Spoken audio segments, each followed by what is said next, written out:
As a family financial advisor for over 20 years now, I've helped guide hundreds of families into retirement. And I can share with you one of the toughest decisions many of us face is when we should retire. And there tends to be two groups of folks. Folks that just can't wait to cross that finish line and to retire. And then folks that are a little hesitant. They're not quite sure. They're uncertain about what this future looks like. So if that's you, if you're thinking through, I'm not sure I want to retire, I've got some concerns, today's video is for you, because sometimes people feel like, you know what, retirement's a trap. I leave my job, I leave what I'm doing that I'm really good at, I get paid really well, and then I leave for a life of what?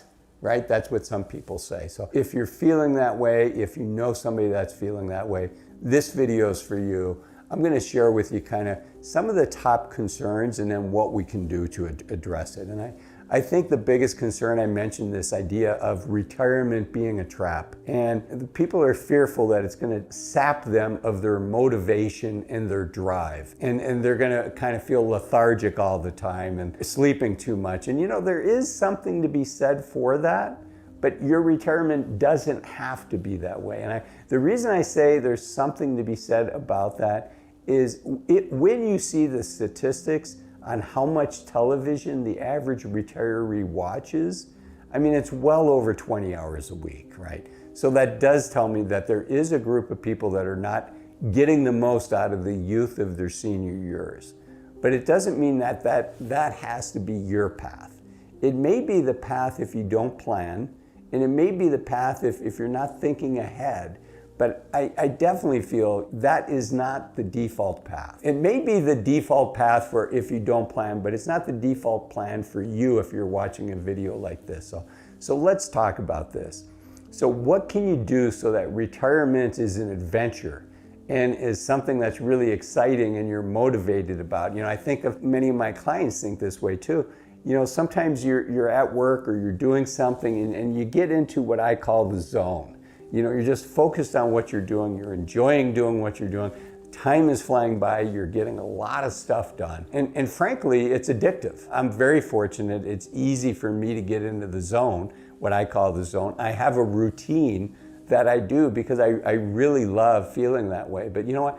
I plan on being in the zone a lot when I'm retired. And I'm going to be in the zone on things that I'm super passionate about. I'm lucky, I'm doing my life's work. I'm super passionate about that. But then there's also things outside of work that I also enjoy doing. And at some point, as we get older, it gets harder to balance these things. In my case, I have an aging mother, and then I also have adult children that are kind of navigating their way through early adulthood and helping guide them and mentor them. So in many ways, you know, I feel squeezed, like it's hard to do it all. And so at some point people are like, you know, I don't want to balance it anymore. I want to be able to focus on what I want to focus on. So, you know, is the trap real? Unfortunately, yes, the trap is real. Do you need to worry about being caught in the trap? I would argue, no, you don't. And that's what today's video is about. So let's talk about it. So what do we do? And really, it really comes down to what I call the 3 Ps. And the second and the third one are plan and prepare. But I want to talk about the first one. And the first one, it's going to be controversial. So be kind in the comments. And if you disagree with this, hopefully points 2 and 3 will resonate with you. So stick with me. So the first P is pay off your debts. And I think there's a lot of freedom, there's a lot of peace of mind, particularly with your mortgage. As I record this, I have to put a big asterisk up here in the upper left-hand corner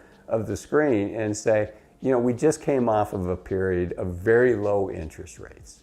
So if you're sitting on a mortgage that's 2.5%, 3.5%, talk with a professional that knows your specific situation that can help guide you. I should mention, none of this is financial advice. I don't know your situation, so I can't give you financial advice. But I can give you some things to think about and visit with your financial advisor on. And the question about paying off your debts, you know, the academic answer, you've got to run the numbers, but in general, if you're paying less than 3.5%, less than 4% on a mortgage, the numbers are going to come out likely favorable to holding on the mortgage. And if that's you and it doesn't cause you to lose any sleep, it doesn't cause any stress in your life, then great. And if it doesn't cause you to think about when you can retire differently, because if you're thinking to yourself, well, I can't retire because I still have this mortgage to pay, well, that's good thinking, right? Because we want to make sure we can make our mortgage payment. But what if you didn't have a mortgage and you still had enough money left over where you could retire? You know, there I think you're going to look back at the end of your life and say, I made a good decision on that question because I looked at it from multiple points. I considered paying it off, but I decided not to. And particularly if that keeps you from retiring and having certain adventures.